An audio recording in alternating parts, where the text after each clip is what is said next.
আপনি ছেলেকে নিয়ে শুয়ে পড়েন, তাহলে কিন্তু সেটা ধরেন তার কাছে কোনো ফিডব্যাক পাবেন না। তো এখন থেকে যদি চেষ্টা করেন, ইনশাআল্লাহ ভালো কিছু করতে পারবে।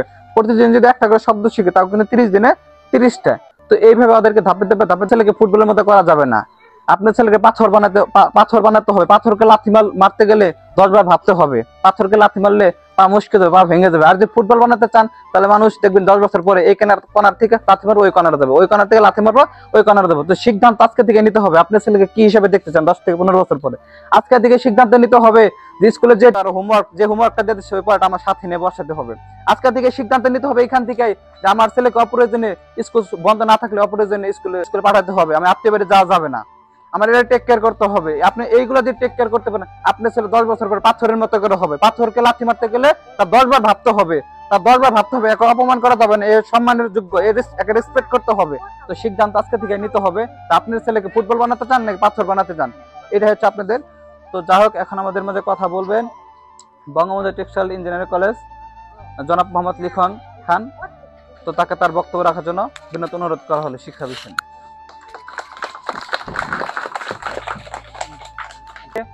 যে বয়সে তাকে একটা শিক্ষা প্রয়োজন, সঠিক একটা শিক্ষা যে ছেলেটার মনুষ্যত্ব অর্জনে সহায়তা করবে, ওই বয়সে কি আমি প্রপারলি তাকে সঠিক এডুকেশনটা দিতে পারতেছি কিনা, ওটাই হচ্ছে মোস্ট ইম্পর্টেন্ট।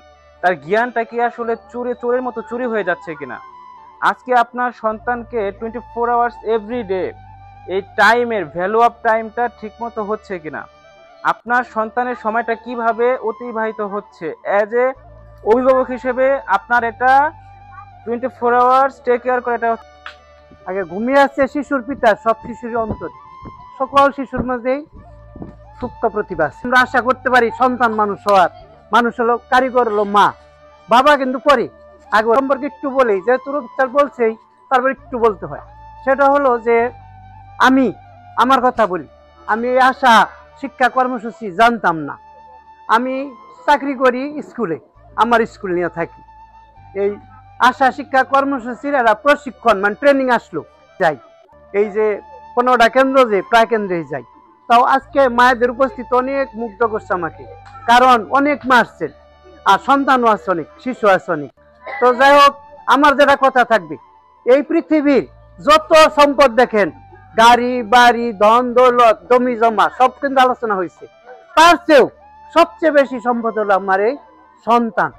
এই সন্তানকে যদি মানুষ করতে পারি, তাহলে এর চেয়ে বড় সম্পদ এই পৃথিবীতে আর দ্বিতীয়টি নেই। কারণ এই সন্তান যদি মানুষ করা যায়, তার চেয়ে বড় আর ভাগ্যবান বা ভাগ্যবতী এই দুনিয়ায় নাই। তো এটা করা যায়, মানুষ ইচ্ছা থাকলে উপায় হয়।